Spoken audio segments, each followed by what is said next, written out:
जय हिंद साथियों, नमस्कार। आप सभी का स्वागत अभिनंदन है। देखिए, काफ़ी दिनों के बाद मैं आप सभी के सामने उपस्थित हुआ हूँ। थोड़ा तबीयत का इश्यू चल रहा है, इस हिसाब से अपनी जीके की जो क्लासें हैं वो भी आपको नहीं मिल पा रही होगी। काफ़ी प्रयास करने के बाद थोड़ी तबीयत में थोड़ा रिलीफ हुआ है, तो मैं आप सभी के सामने उपस्थित हुआ हूँ। तो देखिए, आज एक मैं बहुत ही शानदार महत्वपूर्ण जानकारी आपके सामने लेकर आया हूँ, और वो है प्यारे विद्यार्थियों, राजस्थान में एक बहुत ही बड़ी भर्ती आई है जिसका नाम है अटल प्रेरक भर्ती 2025। देखिए, अभी हाल ही में भजनलाल सरकार ने जो है इस पदों की घोषणा करी है कि प्रत्येक पंचायत के अंदर 11,500 कितने पद हैं, याद रखना, पद है इसके अंदर 11,500 पदों पर अटल प्रेरक भर्ती की जाएगी। ऐसा भजनलाल जी का जो है वो घोषणा की गई है। अब प्यारे विद्यार्थियों, हमारे मन में बहुत सारे प्रश्न बनते हैं कि सर एक्चुअली में ये जो भर्ती है इसमें कौन कौन तो आवेदन कर सकता है। पहला प्रश्न तो आपके मन में ये होगा। दूसरा है अपने घर के पास नौकरी करने का सबसे अच्छा अवसर है। तीसरा है काम क्या करना होगा।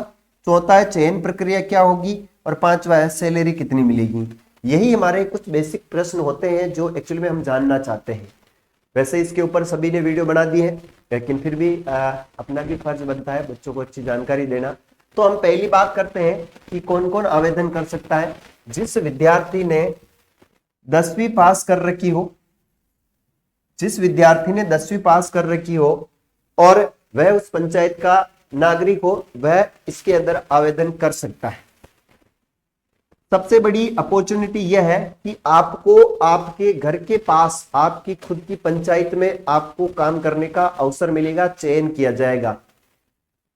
अब ये बहुत सारे जो विद्यार्थी पढ़ाई कर रहे हैं उनके लिए तो एक बहुत ही महत्वपूर्ण अवसर है कि उन्हें पढ़ाई करते हुए ही अपने गांव में ही एक बहुत ही अच्छी नौकरी मिलेगी, जिसके माध्यम से अपनी बेरोजगारी को क्या कर सकते हैं, वो समाप्त कर सकते हैं।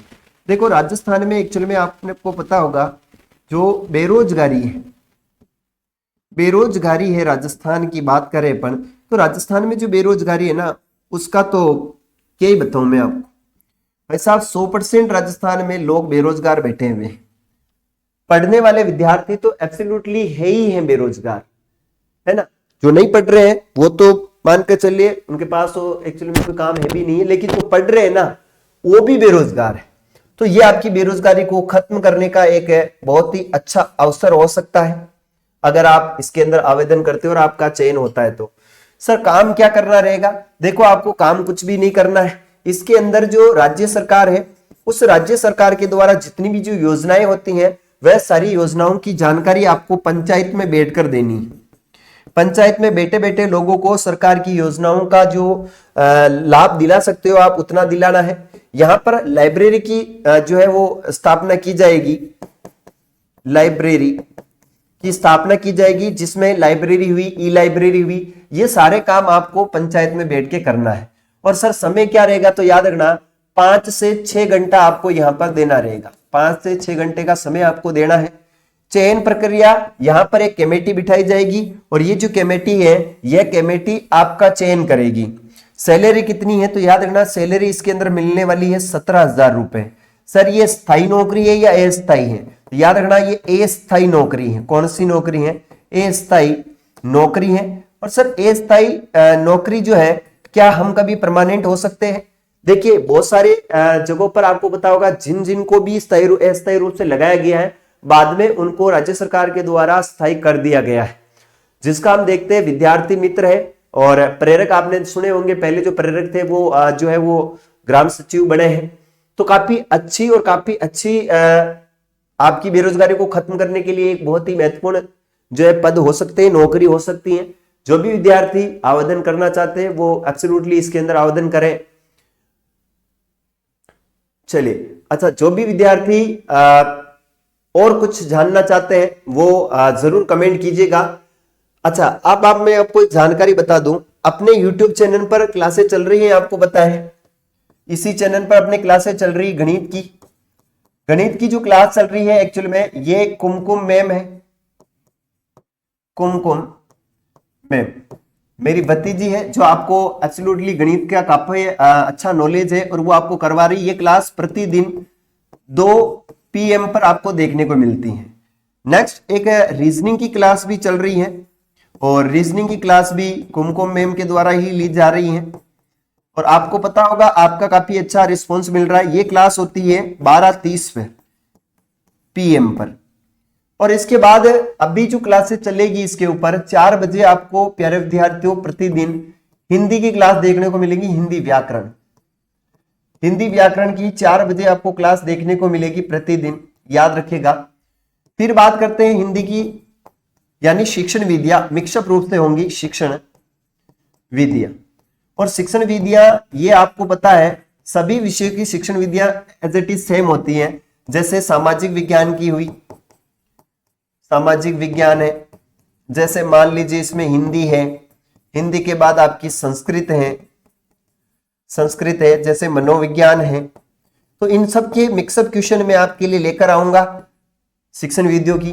और फिर 7 बजे जो ये आपको क्लास मिलेगी लगभग है, ये क्लास शुरू होगी अपनी 8 बजे। कितनी बजे शुरू होगी? 8 PM पर।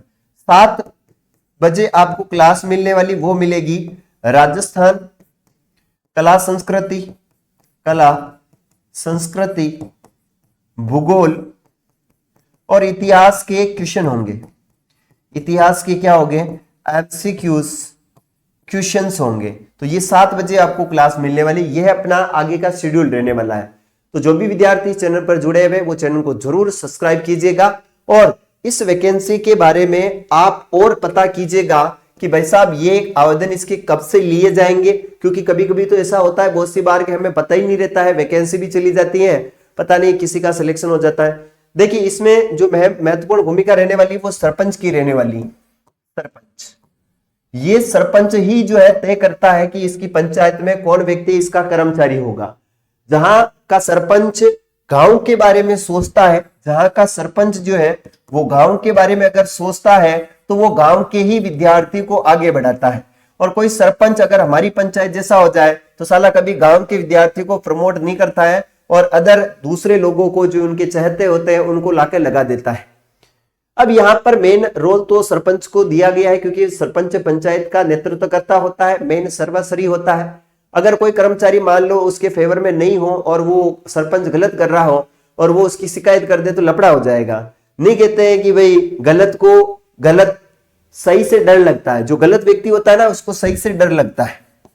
तो अगर आप सरपंच आपके फेवर का नहीं है और आप वहां पर चले गए तो आप तो वो सरपंच के लिए गलत होना। तो भाई साहब यहाँ पर तो सारे चट्टे बिट्टे होते हैं। तो ये डिफेंड करेगा सरपंच के ऊपर कि सरपंच किसको जो है वो आगे आवेदन में प्राथमिकता देता है, क्योंकि यहाँ पर कोई भी वैकेंसीज होती हैं, कोई भी नौकरी होती है, उसमें राजनीतिक इंटरफेयर जरूर होता है और इसके अंदर भी राजनीतिक इंटरफेयर होगा, एब्सोल्युटली पता है। और इसी सरपंच के जो चाहते होंगे ना वही इसके अंदर सिलेक्ट होंगे। तो आपका सरपंच अगर आपके फेवर का है तो कोशिश कीजिएगा कि आपका भी नंबर आ सकता है इसमें।